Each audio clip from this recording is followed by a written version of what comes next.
Tapi nggak jadi gara-gara ada pandemi itu dia harus syuting sinetron yang udah kontrak. Temanku juga.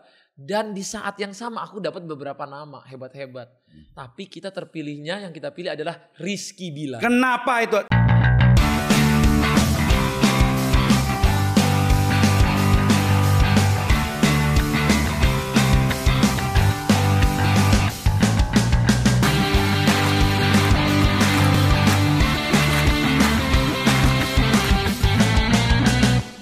Asyap dan Eninku kali ini salam bengis. Asyap kali ini bukan siap, Asyap. Salam bengis. Salam bengis. Oke. Tapi apa kabar? apa baik, tapi Asyapnya boleh ya? Boleh dong.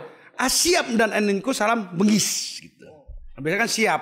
Salam bengis. Ya, salam totalitas. Oh, artinya totalitas. Iya, bengis itu kan kejam. Luar biasa. Tapi suatu kehormatan YouTuber nomor 1 di Indonesia dan Asia Tenggara bisa datang di podcastnya Kobas. Luar biasa. Aku juga seneng banget nih. Udah banyak juga katanya yang duduk di sini ya. Banyak. Ada Bang Sandi, Bang Dedi, semua pelawak hampir. Berarti emang lucu Kobas. Saya lucu ya, boboho Lucu, katanya. Katanya boboho, bener ya? Gemes. Kayak pengen diunyeng-unyeng. Tapi rambutnya sekarang kok jadi gitu kenapa sih? Ceritanya sih? Ceritanya tuh ini apa terinspirasi Maradona. Kemarin kan almarhum Maradona kan pergi. Iya.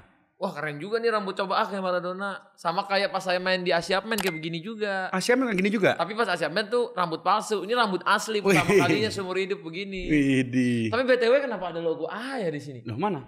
Gokil juga ya? Ah ini kan otomatis. Ini menyesuaikan tamunya. Oh. Karena kita podcast gue itu kan bebas. Jadi apapun yang mau ditaruh bebas. Oke. Gitu. Jadi bisa ada A di sini ya? Ada. Tapi aku baru kemarin dikasih jaket sama Christopher, belum dikasih orangnya asli. Gimana itu? Nanti langsung dikirim. Soalnya size Kobas susah. Iya, aku butuh tanda tangannya aja. Kalau kaosnya nggak butuh, gue bisa beli sendiri. Oh, siap. Tapi kalau yang kaos dikasih tanda tangan itu susah. Oh, iya nggak apa-apa tanda tangan, tanda kaki, tanda kuping semua. Siap. Siap. Buat Kobas.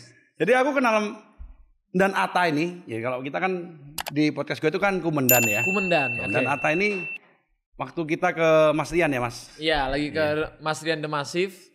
Saya lagi collab sama beliau. Ketemu Kobas. Tiba-tiba lagi ketemu dikasih TV. Kan bingung juga aku gitu ya. Nggak kenal itu ya? Nggak kenal. Aku kirimin TV ya Mas Hatta. Kirimin TV. Pertama kali lu nyara nggak? Ini siapa sih orang ngeyek banget gitu nggak? Aku tuh pernah lihat kan sempat viral Mas Kobas. Cuman aku tuh nggak tahu kalau itu tiba-tiba kok ngasih TV gitu. Nanti aku kirimin TV segala macam. Aku kan biasanya emang kalau ketemu orang, oh iya. Ya terima kasih. Tiba-tiba datang beneran dong TV-nya.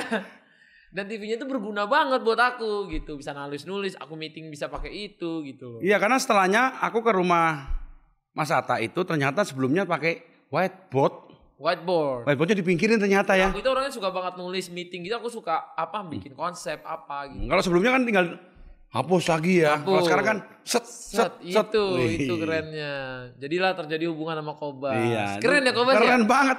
Malam itu kalau datang waktu itu langsung kita ngobrol sampai jam 11 malam gue. Bini telepon. Lagi di rumahnya Mas Atta. Bener. Aman jadi. Dari jam 5 sore ya. Soalnya kita ya. Bini gak percaya ya. Gak percaya, dipikir Atta siapa. Ternyata Atta Halilintar. Aku ngomongnya Atta Gledek. Oh, sangkain aku ngomongnya Atta Yuliani yang mana? Yang mana itu? Yang nggak tahu yang mana itu Kobas. Jadi tapi thank you loh udah datang nih, suatu kehormatan bisa datang di Kobas Podcastnya. Terima kasih. Padahal juga, jauh loh. Saya juga. Kantor gue ini dekat barat tuh dekat yang dunia yang agak beda. Oh kalau di sini? Iya. Lebih keras ya di sini. Karena semakin malam semakin happy. Oh kalau di sini. Kan Jakarta Barat. Oh, seneng dong Kobas. Oh seneng banget. Apalagi kalau istri. Makanya semakin muda ya. Makanya kalau istri pulangnya pagian lebih seneng lagi. Oh. Ya. Maksudnya ini main sama teman. Iya kan gitu ketemu Mas Atta nih. Benar gitu Mas Atta, guys. aku tuh pingin ngulik-ngulik ya. Tapi kalau kisah sukses kan kemarin aku udah interview Mas Atta ya. Ya kan udah pernah. Udah ya ke kan? rumah lagi ya. Ya ngapain lagi kan? Benar. Gua tuh mau ngulik sesuatu yang berbeda. Oke. Ya kan? Sekarang Mas Atta itu sibuknya apa sih? Sibuknya apa? Ke podcast Kobas kan sekarang. Wih, sekarang. Hari ini. Sebelumnya. Bisnisnya apa sekarang? AHA. Oh. Apalagi itu banyak. AHA Gadget, apalagi tuh? Gadget. Apalagi? AHA Gadget, ya. Ada baju, alhamdulillah, ada makanan. Kita ada cemilan juga, ada makanan ringan, ada apa lagi ya Mas? Kebanyakan bingung ya. Mobil, katanya mobilnya baru tuh gue lihat tuh. Iya, ada bisnis juga mobil. Terus kacamata ada bikin juga. Masker tadi. Iya nih masker bikin juga. Aku apa aja yang aku suka aku bisnisin. Jadi, yang penting tuh bisa ini Kobas, bisa buka lapangan kerja gitu. Kayak gitu. Kobas kan, tadi aku lihat, gokil ya ini satu kantor ini banyak banget. Banget ya. Makanya aku pengen punya kantornya gede begini. Belum lah. Kantor aku tuh kan bisa misah, jadi nggak digabungin. Digabungin dong. Jadi gede. Iya. Kantor saya tuh soalnya dia punya konsepnya tuh social distance, jadi kantornya aja pisah gitu. Jadi sekarang kegiatannya apa terakhir ini? Terakhir ini kan kemarin habis kelarin film. Film itu cukup lama. Habis itu tiap hari masih YouTube. Dan hampir tiap hari juga mondar-mandir juga ke media-media lain. Entah TV, entah promosi, apa-apalah gitu. Acara-acara. Dan banyak juga meeting-meeting bisnis perusahaan. Jadi kan setiap lini itu setiap minggu ada ganti-gantian. Misalnya ini lini pakaian. Ini hijab. Ini streetwear. Ini lini bisnis. Aku ada herbal juga. Baru inget. Ada herbal. Ini obat diet misalnya. Ini apa? Jadi gadget, handphone. Nah itu semua lini. Tapi kalau ngomong diet, gue tersinggung nih. Gue diet apa nih yang bisa? Nanti aku kasih ya. Bisa ya? Bisa. Itu gak pusing ngurusin lininya banyak gitu?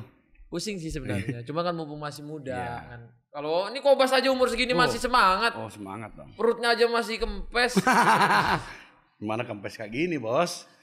Enggak maksudnya masih semangat gitu. Semangat. Aku selalu semangat karena kesempatan itu tidak terulang 2 kali. Tapi sekarang ini orang bingung. YouTube iya, bisnis iya, artis iya, mobil iya. Terus sekarang yang dilakuin terakhir ini apa? Sebagai pengusaha, YouTuber atau apa sih? Semuanya tetap. Semuanya. Pemain sepak bola iya. Bola iya juga. Bukan pemain kalau itu hobi kan. Hobi ya. Tapi secara terakhir di pandemik ini mana yang diseriusin? Gitu maksud saya. Semuanya diseriusin. Jadi aku tuh nggak ada ini yang diseriusin banget, enggak, semua harus balance. Karena sekarang kan semuanya udah menyerap pekerja, udah ada bebannya masing-masing. Jadi harus siap tempur, seriusin semuanya gitu. Kosmetik belum? Kosmetik belum. Tapi kalau kosmetik kebanyakan kerjasama aku. Kerjasama. Tapi kalau untuk aku bikin brand sendiri kosmetik kayaknya aku harus masih banyak belajar sih. Jadi kalau aku ngomong Mas Atta ini sebagai YouTuber, artis, pengusaha, pedagang apa sih enaknya ngomongnya? Enaknya pedagang. Kenapa? Gak tahu, kok memang dari dulu memang mimpiku tuh dulu paling mimpi nomor 1 tuh jadi pedagang. Jadi pedagang masih di atasnya pengusaha loh. Ini pengusaha atau pedagang? Pedagang. Bahasanya soalnya kalau pedagang itu lebih humble. Lebih humble ya. Pengusaha itu sosokan ya. Pengusaha kayaknya agak sosokan. Kalau pedagang gawean. Iya, gitu. Gawean. Jadi pedagang kuli, yang penting duitnya kayak pengusaha gitu ya. Kalau bisa lebih dari. Lebih. Tapi kan sekarang ini ya gue lihat ya. Mas Atta ini kan udah semuanya. Tiba-tiba sekarang mau bikin film. Siap men. Itu masuk ke lini yang menurut saya di luar biasa jadi artis, sekarang jadi eksekutif produser. Jadi director. Itu gimana ceritanya? Jelasin dong. Nah, kalau itu tantangan baru. Ya itu, makanya aku minta nih. Aku itu sebagai anak muda paling gak bisa ketemu tantangan baru. Pasti aku tantang diri aku untuk ngelakuin itu gitu. Jadi misalnya dulu waktu ngelihat sosial media lagi mulai growth, saya bilang saya harus jadi salah satu yang terbaik di sosial media gitu. Tapi waktu saya mikir itu kan dulu ada Bang Radit, ada Bang Edo, kayaknya tuh kok kejauhan, gak mungkin. Tapi itu challenge buat saya. Alhamdulillah kan grow terus sampai sekarang udah menuju 27 juta atau bahkan tahun depan aku target gimana caranya kita bisa 30 juta subscriber. 30 juta. Itu kan berarti goals kita itu dikejar gitu loh. Makanya aku tuh ngajarin ke diri aku sendiri, aku mimpinya banyak, segala macamnya banyak, tapi jangan kebanyakan mimpi. Ada targetnya, ada goalsnya. Oke, itu muncul bikin jadi Siap men. Iya, itu munculnya kapan? Kenapa? Gue ambil nih. Tapi kan aku denger udah lama itu kan. Karena memang salah satu yang belum aku lakuin adalah main film gitu. Bukan main film, bikin film. Beda sama main film. Yeah. Main film kita tinggal mengaktingkan apa yang dikasih. Memang itu udah hebat banget main film. Tapi kalau director, kita yang ikut reki ke tempat, kita yang cari lokasi, kita yang bikin block shot, mau syutingnya seperti apa, konsepnya gimana, ceritanya dari awal sampai habis, memilih pemain-pemainnya, mengatur karakter-karakter pemain, sampai pertanyaan semua di grup. Film itu kan melibatkan ratusan kru ya. Itu semua kita ikut ngurus dan ikut ngerti gitu. Sampai make up, sampai bajunya nih orang ini di scene ini mau pakai apa Mas Hatta ini segala macam sampai kayak gitu kan. Jadi itu hal yang perlu aku pelajarin dan itu suatu tantangan yang besar banget buat aku. Itu jadi kalau ditanya kenapa ya aku nggak mau ngelihat itu bukan tantangan tapi itu tantangan aku yang paling aku pengen gitu. Yang kamu pingin move menjadi sesuatu yang di luar sekarang. Bener, aku tuh pengen mencoba sesuatu hal yang baru terus. Jadi aku tuh bersyukur tuh harus, cepet puas jangan. Nah itu aku. Oke, ingat ya, bersyukur harus tapi cepet puas jangan. Cepet puas jangan. Oke, waktu lu mikir itu namanya Asia Man tuh kenapa namanya Asia Man? Okay. Terus dari yang artis YouTuber terus mikirin banyak hal, tantangannya apa sih itu? Itu kan waktu itu harusnya tayang. Wah iya benar. Nah, aku pengen tahu itu. Itu tantangan gimana itu? Ini memang sebenarnya permulai untuk syuting itu setahun lalu, Desember tahun lalu. 2019. Nah bikin ceritanya 8 bulan sebelum itu lagi. Jadi 2018, 2019 awal-awal. Nah makanya aku datang ke Pak Parwes. Aku bilang aku punya ide cerita. Ceritanya namanya Asiap Man. Kenapa Asiap Man dulu? Karena waktu aku lihat gini, aku tuh sangat suka film superhero. Tapi kan kebanyakan anak-anak sekarang tuh cuman ngebayangin superhero itu, wah aku tuh dalam hatinya pengen jadi Superman bisa terbang. Pengen Spiderman digigit laba-laba, tahu-tahu bisa lengket di dinding. Pengen kesambar petir, tahu-tahu bisa larinya kenceng gitu kan. Nah, kalau di Asiap Man ini berbalik. Gak ada orang kayak gitu. Jadi kalau lu mau kuat, lu bener-bener latihan, lu bener-bener kerja. Lu jadi pemikiran lu harus real gitu. Dan di situ kan aku punya campaign semua orang bisa jadi pahlawan gitu. Jadi nggak harus kena petir terus jadi pahlawan, enggak. Jadi di situ memang filmnya komedi banget. Dan di situ dia mencoba segala hal. Jadi dia benar-benar si Asiap Man ini dia ngikutin idola-idolanya, gigitin laba-laba ke badannya sampai bengkak-bengkak, nyari petir sampai kesambet, sampai gosong. Itu kan ada di trailer. Gimana dia ke petir, gimana caranya biar dia punya kekuatan petir. Tapi setelah dia kena petir bukannya dapat kekuatan petir malah kejang-kejang gitu. Jadi memang benar-benar di hidup ini nggak ada yang namanya kena itu lu instan jadi itu gitu.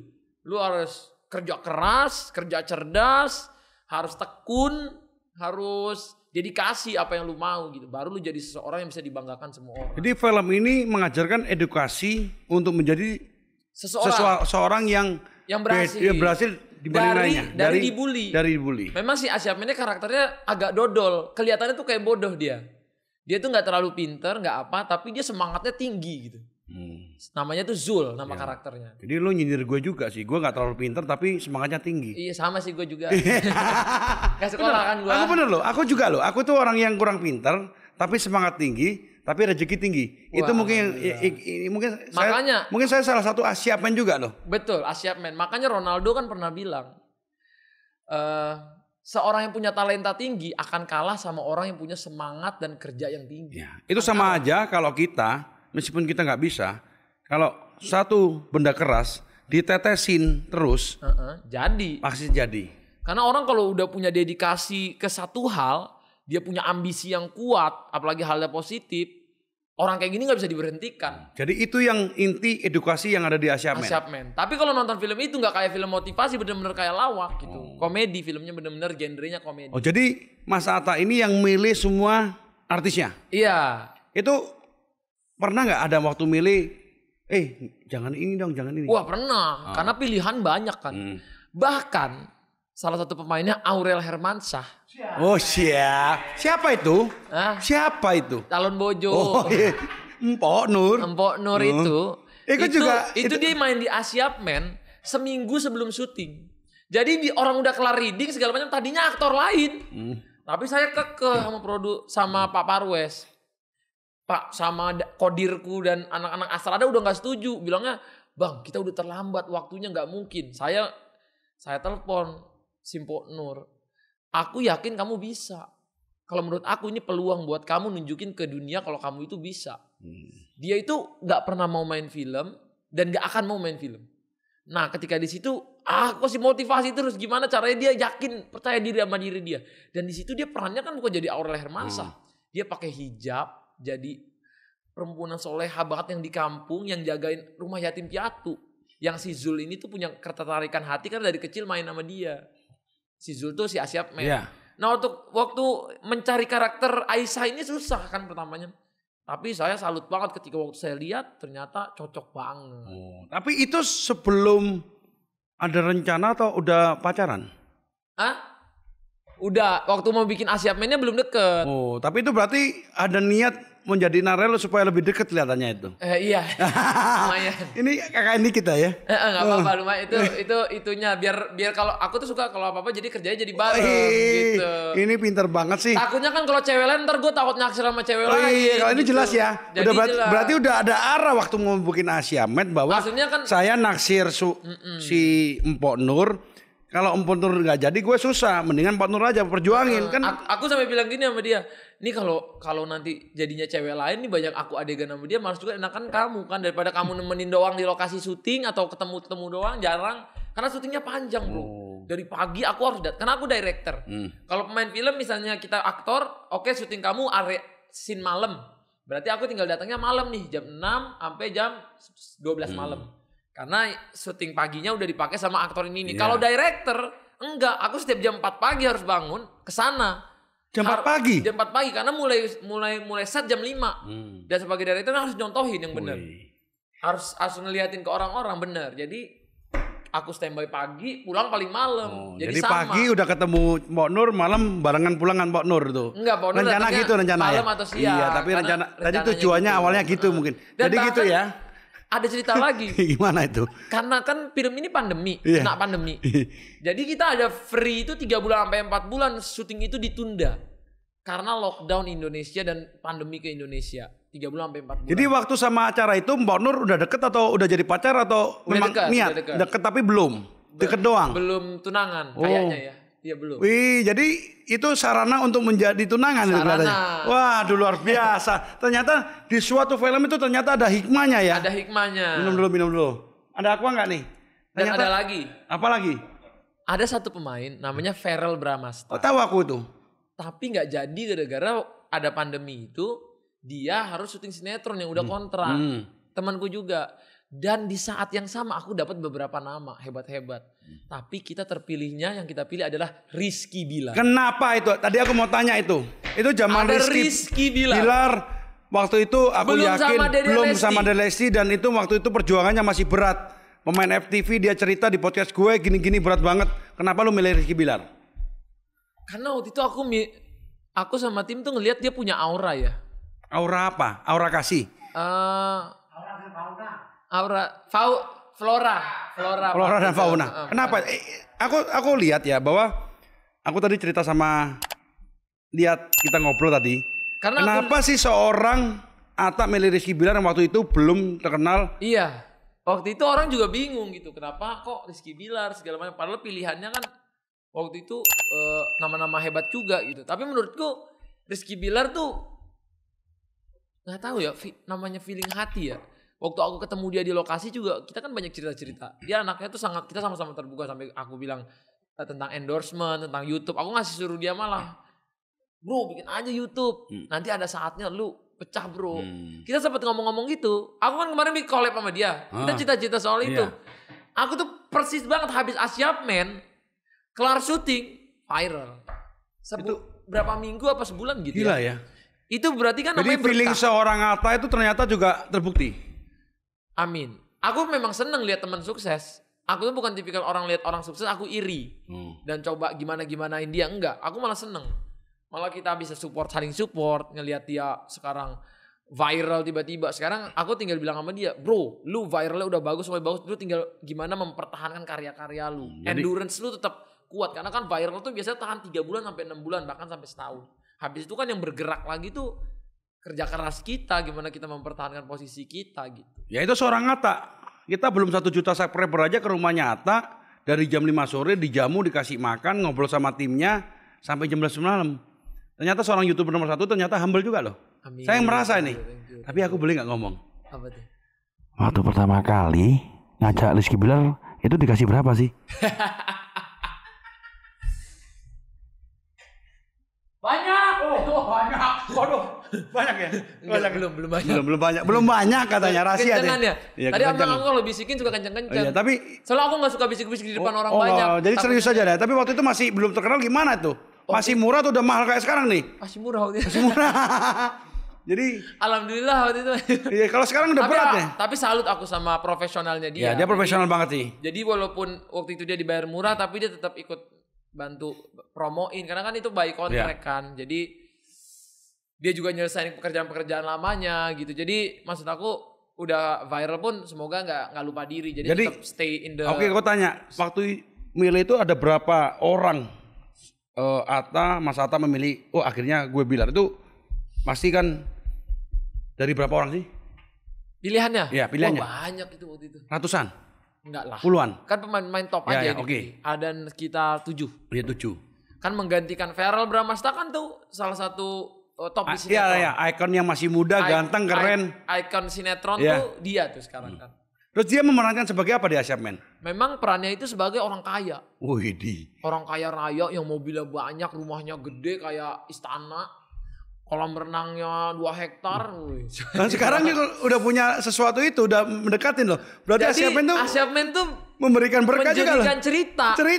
Jadi ceritanya di situ dia ceritanya jadi orang kaya, tapi sekarang dia jadi kaya. Iya. Di rumah cash, ada kolam renangnya. Itulah makanya aku bilang omongan itu adalah doa. Omongan yakin sama diri sendiri itu doa. Mungkin dia waktu lagi meranin itu dalam hatinya semoga gue bisa gini. Jadi gitu loh. Saya juga dulu saya tuh punya opening dulu gitu. Selamat datang lagi di channel Atta Halilintar, channel terkece, tersuper, terhits di Indonesia. Di saat subscriber saya 1 juta aja belum. Masih ratusan ribu. Saya ngomong kayak gitu. Orang pada cengin. Alah kamu channel terbaik Indonesia mah banyak bukan lu. Dicengin sama semua orang. Ternyata is proof bro. Jadi omongan kita tuh adalah doa. Kalau kita yakin dengan omongan kita, dengan diri kita, jadi gitu loh Kobas. Oke, kemudian jangan lupa subscribe, akan menjadi channel minimal 10 juta subscriber yang ada di Indonesia. Amin. Jadi boleh itu ya. Ada aku bikin sesuatu gitu ya. Boleh. Tapi waktu pertama kali milih Rizky Bilar, terus kakak itu datang tuh. Mas Atta makasih banyak gitu. Dia ngobrol apa sih waktu itu? Dipilih dia tuh. Ngobrol apa waktu pertama kali? Belum kenal. Waktu itu belum kenal ya? Belum kenal. Jadi itu cuma hanya feeling aja. Feeling kan mungkin namanya kita sosial media kreator pasti walaupun nggak kenalan dekat, tapi kita tahu lah. Iya. Tahu ini kan kita ngeriset ya. Kan kalau buat film tuh kita ngeriset karyanya apa aja, dia udah main di mana aja, kita nyari cocok nggak sama karakter kita. Itulah tugasnya, salah satu tugasnya director kan. Gimana dapat peran yang tepat, kita nggak salah pilih orang gitu. Ternyata dia meranin peran itu dengan sangat baik gitu. Dari songongnya dapat, dari dia waktu lagi marah dapat. Dan di situ saya malah lihat dia kayak satu scene yang dia itu kecewa banget sama ayahnya, dia nangis, dan nangisnya itu penonton dapat banget. Jadi di situ saya bangga sama semua pemain ya. Rizky, ada Aurel, ada Nasha Marcella, ada Nasha Marcella, di dalam situ ada pemeran-pemeran legend juga, YouTuber, ada Grita Agatha, Yuda Keling. Grita Agatha yang podcastnya juga bagus tuh. Podcast juga ada Grita, terus ada siapa aja, banyak banget dari film itu. Sampai ada Kobas tukang sapu. Ada Maeli datang ya. Maeli ada Bunda Santi. Ada adik-adiknya Aurel juga, Arsi. Ada adik-adikku juga, Gen Halilintar ada sebagian. Lengkap? Nggak lengkap, tapi sebagian. Iya. Jadi di adik-adikku malah ada yang jadi anak yatim piatu. Di situ namanya Fatim, Halilintar. Jadi kita menjadi orang-orang kampung situ gitu. Jadi banyak adik-adik saya. Ada Fateh Halilintar yang menjadi saya pas masih kecil. Ada fanbase-nya gede tuh si Fateh tuh adikku yang itu. Semua Halilintar fanbase-nya banyak masalahnya. Alhamdulillah minimal semuanya udah golden play button. Widih. 11 orang anak. Gue sekarang udah. Gokil. Jadi gue ke-12 dari warga Halilintar.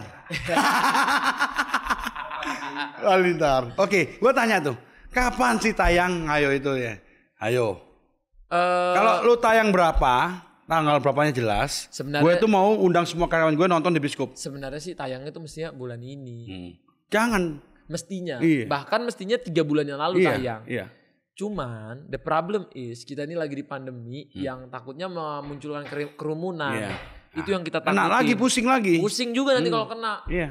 Nanti wah film Atta menyebabkan keramaian di mal-mal. Iya. Gua yang kena jadinya. Jadi kira-kira secara amannya tuh kapan mau tayang?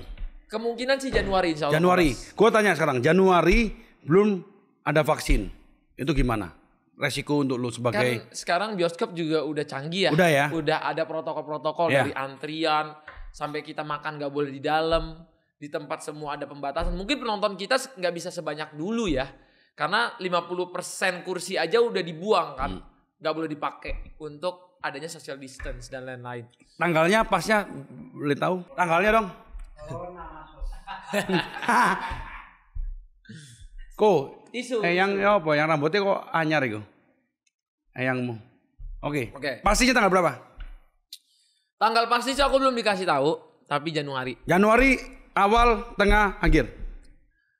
Kayaknya tengah ya. Tengah. Kalau tengah, kalau saya mau booking ngajak semua karyawan saya nonton boleh nggak? Ya udah pasti boleh. Tapi Mas Atta datang nggak? Datang lah. Yang pasti kan kalau temen itu cuman bukan minta tapi support. Gue siap. Karena kemarin teman saya kan sutradaranya posesif itu. Saya bikin 2 studio waktu itu ya. Nggak ikut? Ada yang ikut nggak? Ada Pak Willy. Ini partner gue nih. Weh, jadi bisa ya gue? Bisa. Jadi aku booking 1 studio, mengikuti protokol, nonton Asia Man. Boleh ya? Wah, terima kasih banget. Boleh ya? Boleh, itu namanya mensupport film Indonesia. Pasti. Kemarin temenku baru tayang nih film Bang Upi Guava, filmnya Seventeen yang kemarin. Aku juga bawa semua timku nonton dengan protokol. Karena kita membuat film itu aku tahu sekarang ternyata nggak gampang. Jadi aku selalu mensupport film-film Indonesia. Saya akan mensupport, harus, bukan wajib lagi, harus. Harus. Oke, karena sahabat saya nih. Wes siap. Oke, terus akan muncul di lainnya nggak? Atau Netflix atau lainnya atau apa nggak? Jelas muncul di Netflix. Ya. Sebenarnya saya juga pribadi kemarin udah minta apa langsung ke Netflix aja. Jangan dong. Tapi ternyata bioskop masih mempercayakan. Iya, harus Indonesia dulu lah. Masa luar negeri dulu? Iya, makanya nih Indonesia dulu, tayang baru Netflix. Benar. Baru namanya Netflix, Disney Plus. Gitu-gitu tapi secara singkat, itu durasinya berapa lama? Terus cerita yang paling seru, blopernya itu apa sih? Blopernya itu kan mungkin 30 detik aja lah. Supaya orang mau nonton nih Asia Man nih. Asia Man itu ya, kalau dibilang seru dari awal udah seru soalnya. Wah, jadi itu blopernya ya. Di mananya tuh udah susah. Pokoknya udah susah dari. Karena memang film itu diawalin aja udah memang bener-bener Indonesia banget. Jadi yang nasionalis harus nonton nih ya. Bener, karena Indonesia banget karena bener-bener kita jadi anak-anak gang gitu. Ada merchandise-nya nggak? Merchandise-nya Asia Man. Merchandise. Ya, merchandise. Ada nanti langsung kirim buat Kobas gratis. Pokoknya tanda tangan ya. Tanda tangan, pokoknya spesial Kobas. Wah, Asia Man aku harus wajib dan diharuskan semua karyawan kalau nggak nonton potong gaji. Wih. Setuju nggak? Setuju. Nanti bisa klaim kan? Abis nonton klaim ke gue kan wajar dong. Kan ini support temen bos. Bener bos. Mau nonton yang dari gue kan nggak bisa karena kan karyawan banyak. Itu kan protokol. Berapa karyawan sekarang Kobas? 600. Itu yang di Jakarta ya. Kalau di Surabaya ada lagi. Di partner Pekanbaru tuh masih ada lagi. Mungkin total 2.000 ya kali ya. Oh, sama partner. Oh, sama partner. Ada. Kalau Kobas punya sendiri aja? 600-an. Se-Indonesia? Enggak, kalau sama Surabaya kurang lebih 800. 800. Ya. Jadi kalau nanti nonton Asia Man itu semua partner kalau diwajibkan untuk mensupport film Indonesia. Kita punya di 26 provinsi. Nah, support loh itu. Gokil. Iya kan? Ternyata Kobas ini pemikirannya juga pengen membangun bangsa. Iya harus dong. Kalau nonton film Netflix itu kan bule semua. Kenapa nggak nonton Indonesia? Terus karena dengan menghidupi ekonomi Indonesia, semakin kita terkenal di luar juga, ekonomi kita bisa naik. Setuju. Oke, gue tanya lagi nih yang paling lebih pusing lagi. Oke. YouTuber, brand ambassador apa aja? Saya ditanyain, kamu punya udah apa? Apa sih tadi pertanyaannya? Ya. Jadi ibu kamu aja? Enggak, kan kita bilang maaf bu, mbak bu. Jangan kan jadi ibu kamu, jadi ibu mertua kamu aja saya ogah.